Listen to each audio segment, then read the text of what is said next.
Hello everybody, namaste. Today I will talk about myths people have got about ISO.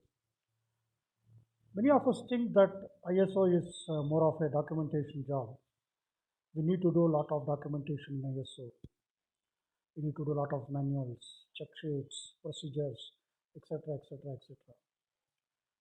But friends, I would like to tell you one thing that ISO does not require any additional document.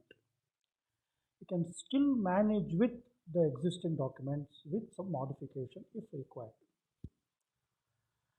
In case of migration only, you may have to prepare issues and internal and external issues, then needs and expectation of interested parties, context document, only in case of migration to the current edition of standards. Otherwise, you can still manage with the existing documents. I will give one example. Last week I had been to one of the companies for consultation. There I saw people maintaining energy reduction plan.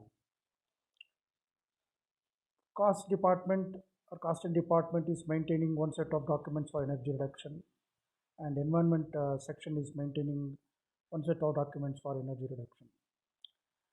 Friends, please think, there is no separate documents required for environment.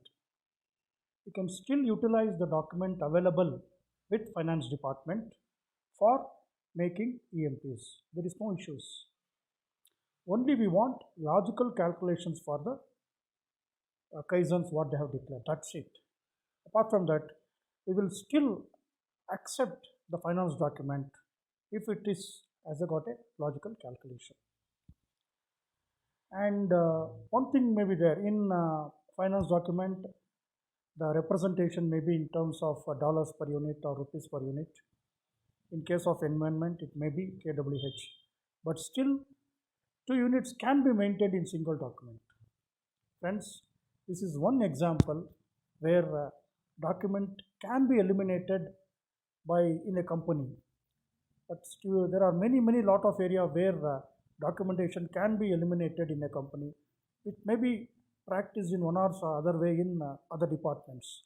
You need just talk to each of the departments, then you need to see how many documents can be eliminated. Please connect with me to know more about this. Thank you.